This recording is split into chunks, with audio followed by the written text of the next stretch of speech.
ओम नमः शिवाय। श्री शिव पुराण।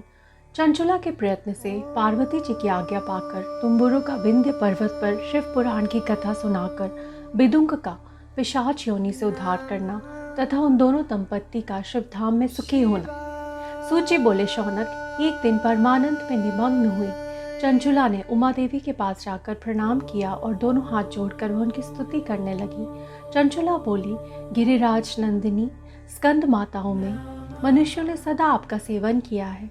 समस्त सुखों को देने वाली शंभु प्रिय, आप ब्रह्म स्वरूपिणी हैं। विष्णु और ब्रह्मा आदि देवताओं द्वारा सेव्य हैं। आप ही सगुणा और निर्गुणा हैं तथा आप ही सूक्ष्म सच्चिदानंद स्वरूपिणी आद्या प्रकृति हैं। आप ही संसार की सृष्टि, पालन और संहार करने वाली हैं। तीनों गुणों का आश्रय भी आप ही हैं।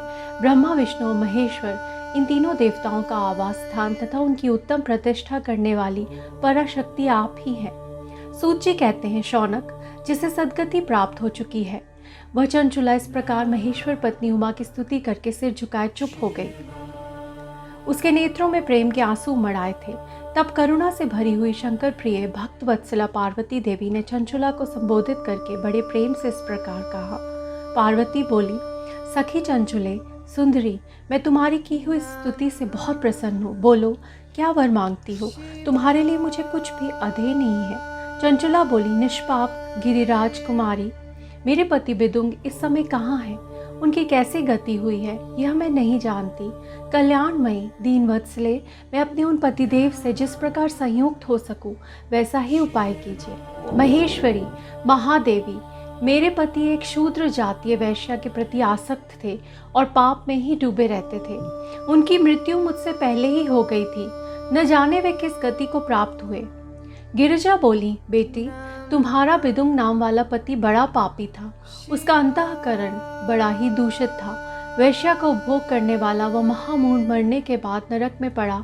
अगणित वर्षों तक नरक में नाना प्रकार के दुख भोग कर वह पापात्मा अपने शेष पाप को भोगने के लिए विंध्य पर्वत पर पिशाच हुआ है। इस समय वह पिशाच अवस्था में ही है और नाना प्रकार के क्लेश उठा रहा है। वह दुष्ट वही वायु पीकर रहता है और सदा सब प्रकार के कष्ट सहता है। सूची कहते हैं, शौनक, गौरी देवी की यह बात सुनकर उत्तम व्रत का पालन करने वाली चंचुला उस समय पति के समान महान दुख से दुखी हो गई। फिर मन को स्थिर करके उस ब्राह्मण पत्नी ने व्यथित हृदय से महेश्वरी को प्रणाम करके पुनः पूछा। चंचुला बोली, महेश्वरी, महादेवी, मुझ पर कृपा कीजिए और दूषित कर्म करने वाले मेरे उस दुष्ट पति का आप उद्धार कर दीजिए। देवी, कुत्सित बुद्धि वाले मेरे उस पापात्मा पति को किस उपाय से उत्तम गति प्राप्त हो सकती है, यह शीघ्र बताइए। आपको नमस्कार है।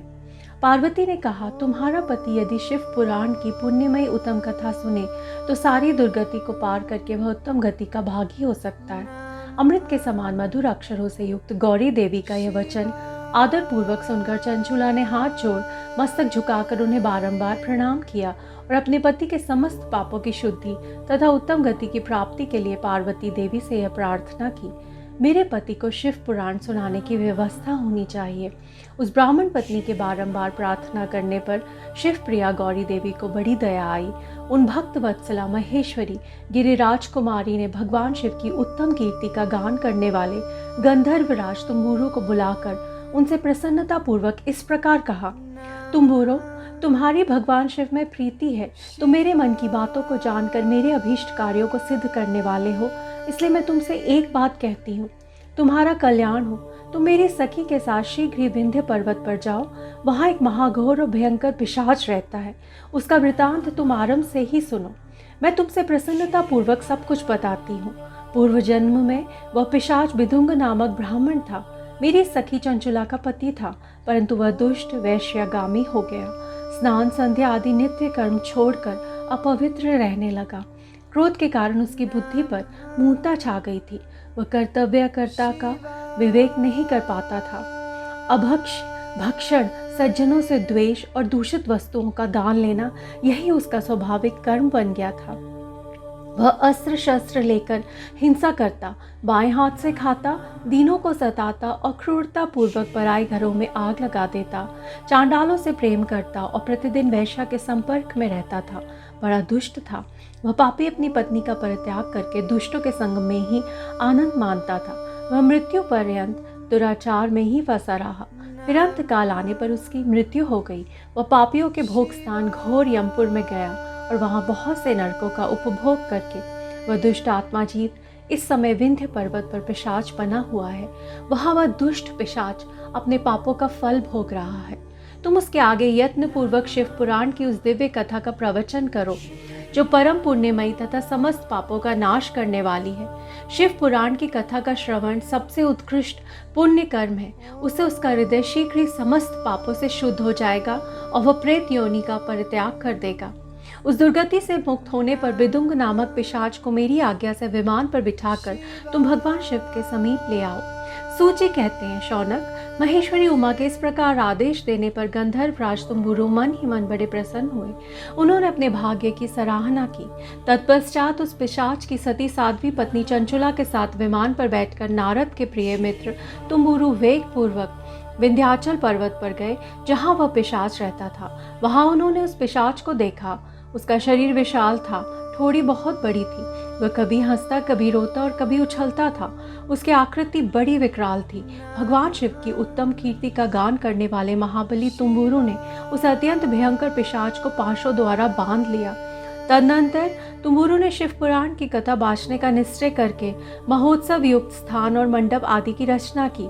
इतने में ही संपूर्ण लोकों में बड़े वेग से यह प्रचार हो गया कि देवी पार्वती की आज्ञा से एक पिशाच का उद्धार करने के उद्देश्य से शिव पुराण की उत्तम कथा सुनाने के लिए तुम्बुरु विंध्य पर्वत पर गए हैं। फिर तो उस कथा को सुनने के लोभ से बहुत से देवर्षि भी शीघ्र ही वहां जा पहुंचे। आदर पूर्वक शिव पुराण सुनने के लिए आए हुए लोगों का उस पर्वत पर बड़ा अद्भुत और कल्याणकारी समाज जुट गया।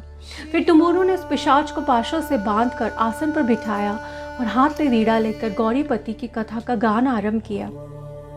पहली अर्थात विंध्येश्वर संहिता से लेकर 7वीं वायु संहिता तक महात्म्य सहित शिव पुराण की कथा का उन्होंने स्पष्ट वर्णन किया। सातों संहिताओं सहित शिव पुराण का आदर पूर्वक श्रवण करके वे सभी श्रोता पूर्णतः कृतार्थ हो गए। उस परम पुण्यमय शिव पुराण को सुनकर उस पिशाच ने अपने सारे पापों को धोकर उस पैशाचिक शरीर को त्याग दिया।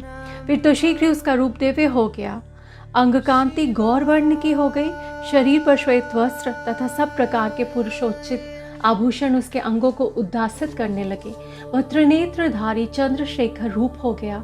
इस प्रकार दिव्य देहधारी होकर श्रीमान बिदुंग अपनी प्राण वल्लभा चंचुला के साथ स्वयं भी पार्वती वल्लभ भगवान शिव का गुणगान करने लगा। उसकी स्त्री को इस प्रकार दिव्य रूप से सुशोभित देख वे सभी देवर्षि बड़े विस्मित हुए। उनका चित्त परमानंद से परिपूर्ण हो गया। भगवान महेश्वर का वह अद्भुत चित्र सुनकर वे सभी श्रोता परम कृतार्थ हो प्रेम पूर्वक श्री शिव का यशोगान करते हुए अपने अपने धाम को चले गए। दिव्य रूपधारी श्रीमान बिदुंग भी सुंदर विमान पर अपनी प्रियतमा के पास बैठकर सुखपूर्वक आकाश में स्थित हो बड़ी शोभा पाने लगे। तदनंतर महेश्वर के सुंदर एवं मनोहर गुणों का गान करता हुआ वह अपनी प्रियतमा तथा तुम्बुरु के साथ शीघ्र ही शिवधाम में जा पहुंचा। वहां भगवान महेश्वर तथा पार्वती देवी ने प्रसन्नता पूर्वक बिदुंग का बड़ा सत्कार किया और उसे अपना पार्षद बना लिया। उसकी पत्नी चंचुला पार्वती जी की सखी हो गई। उस घनीभूत ज्योति स्वरूप परमानंद में सनातन धाम में अविचल निवास पाकर वे दोनों दंपत्ति परम सुखी हो गए। इति अध्याय 5। ओम नमः शिवाय।